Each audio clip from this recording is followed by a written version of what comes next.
Reka tubashimire kandi tubahe n'ikaze mwe mwama mukurikira amakuru n'ibiganiro tuba tugenda tubagezaho kuri channel yanyu mukunda cyane. Amakuru yacu y'aka kanya nuko muri Repubulika Iharanira Demokarasi ya Kongo mu mirwano yahuzaga umutwe wa M23 ndetse n'igisirikare cya leta ya Kongo FARDC haje kugwamo umunyarumaniya ubwo yaje kwasiga ubuzima, akaba hari mu gitero rero cyahuzaga M23 ndetse n'igisirikare cya FARDC. Uyu akaba yaguye i Masisi ho muri Sake. Namakuru atugeze haka kanya yemeza ko umunyarumaniya yaje kugwa mu gitero cyahuzaga umutwe wa M23 ndetse n'ingabo za Kongo FARDC, maze akaba yahise hasiga ubuzima, undi nawe akaba yahakomerekeye.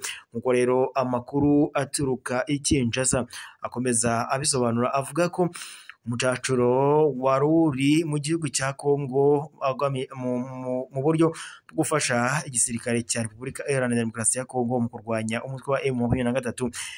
Akaba rero uyu munyarumaniya yaje kugwa mu gitero cyahuzaga umutwe wa M23 ndetse n'ingabo za FARDC.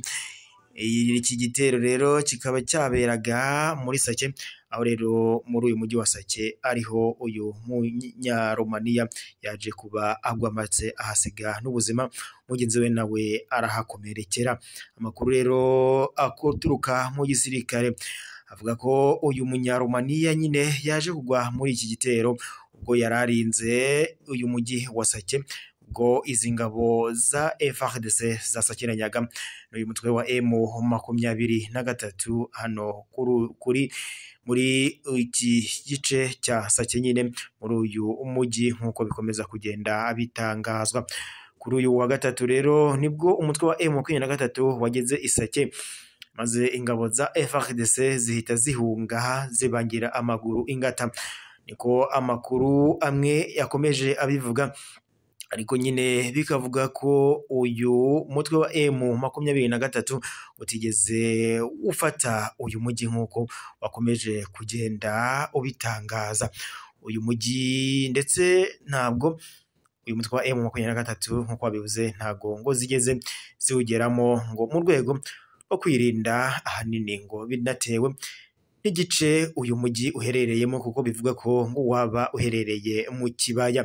Nkuko rero amakuru akomeza kugenda yemezwa n'uyu mutwe wa M23 wavuze ko mu birindiro byawo wari urimo watangaje ko ufite kuba wava muri uyu mujyi mu gihe ngo iki gisirikare cya Repubulika Iharanira Demokarasi ya Kongo cyaba gihagaritse imirwano mu rwego rwo gutanga umutekano ndetse no kurengera abaturage bakomeje kugenda basiga ubuzima muri ibi bitero M23 ikomeje kugenda isakiranyamo n'ingabo za Kongo FARDC ndetse n'abacacuro tutibagiwe n'ingabo za SADC ndetse n'iz'Abarundi. Uyu mucancuro akaba yaguye muri iki gitero nyine cyari kirimo kirahuza ingabo za FARDC ndetse n'umutwe wa M23 aha muri Sake.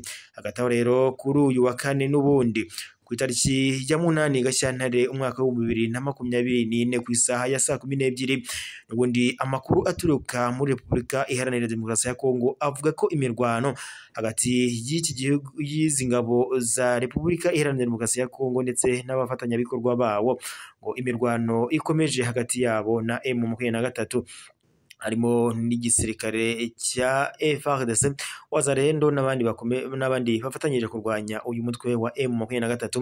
ngo rugamba ntirusanzwe ndetse n'imirwano ikomeje kubica igacika muri iki gihugu nkuko bikomeza kugenda bitangazwa. Rero ngo ku muhanda wa Goma Kibumba mu mudugudu wa Rwibiranga ho muri groupement ya Buhumba ngo ho muri Twetwari ya Nyiragongo, urugamba ngo ntirusanzwe muri iki gitondo hagati ya M23 ndetse n'igisirikare cya FARDC nabo bafatanyije kurwanya uyu mutwe wa M23 nkuko bikomeje kugenda bitangazwa. umutwe wa M23 watangaje ko mu gihe igisirikare cya FARDC cyaba kihagaritse iyi mirwano, umutwe wa M23 wagabanya ndetse ntube wakomeza kugaba ibitero. Ariko mu gihe izi ngabo za FARDC ndetse nabo bafatanyije kurwanya M23 ngo batahagarika uru rugamba, M23 nayo ntishobora gusubira inyuma, izakomeza kurwana n'iki gihugu cya Kongo. Ngo rero amakuru aturuka nyine muri Repubulika Iharanira Demokarasi ya Kongo mu gisirikare yemeza ko uyu munyarumaniya yaje kugwa mu gitero cyahuzaga umutwe wa M23 ndetse n'ingabo za FARDC. Umwe rero yaje guhita ahasiga ubuzima ndetse mugenzi we nawe ahita ahakomerekera nk'uko amakuru akomeza kugenda abitangaza.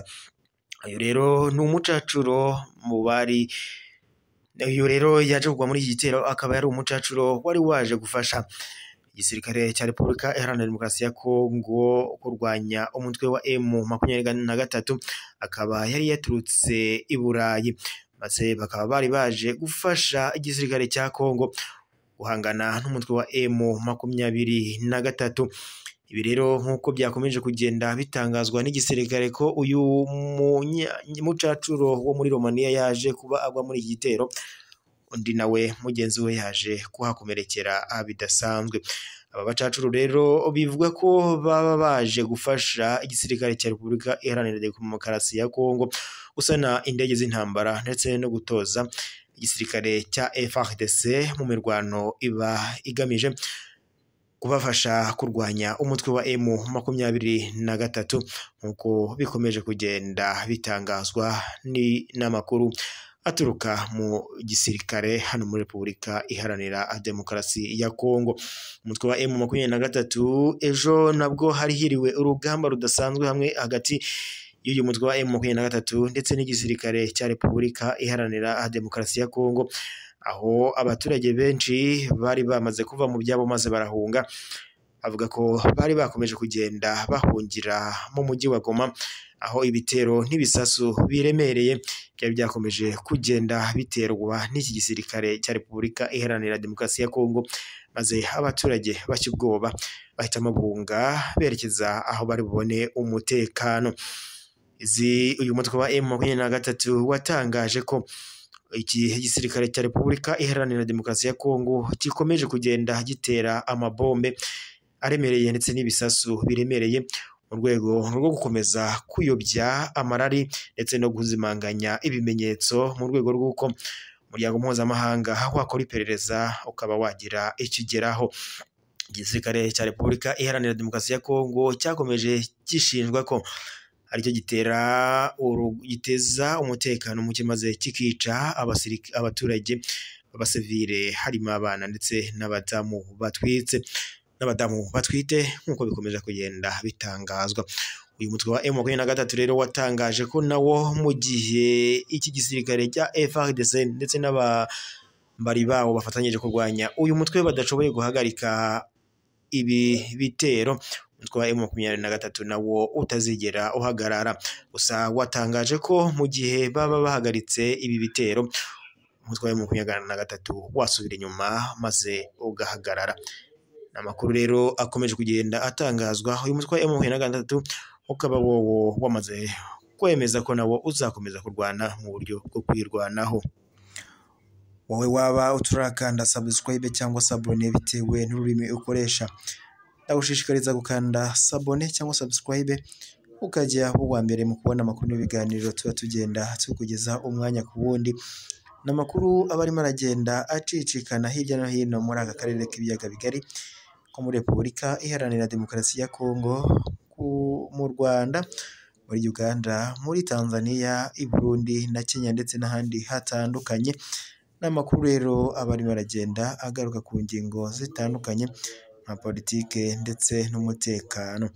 Wari umutekano urimo uragenda uvugwa hano mu karere k'ibiyaga bigari. N'amakuru rero ubugezweho na chaîne yawe ukunda cyane ya Bisobanukirwe Official, aho twugirirayo tukakugezaho amakuru aba arimo aragenda avugwa umwanya ku wundi. Wowe rero mu gihe waba utarakanda subscribe cyangwa se abone nk'uko nabikubwiye bitewe n'ururimi ukoresha, ndagushishikariza gukandaho maze ukazajya uba uwa mbere mu kubona amakuru n'ibiganiro biba bigenda binyura kuri iyi shene yacu. Wowe rero udukurikiye aho waba uherereye hatandukanye, waba uri mu Rwanda, waba uri i Burundi, Uganda, Tanzania, Kenya, waba uri Mozambique, waba uri n'ahandi hirya no hino hatandukanye nko muri Amerika, muri za Romania, za Australia na za Austria n'ahandi hose hatandukanye, turagushishikariza kwama ukurikira amakuru n'ibiganiro tuba tugenda tukugezaho umwanya ku wundi. Wowe rero udukurikiye aho uri hose hatandukanye, komeza ugubwe neza wiyumvira amakuru akugeraho kuri shene yawe ariyo yacu Yabisobanukirwe official.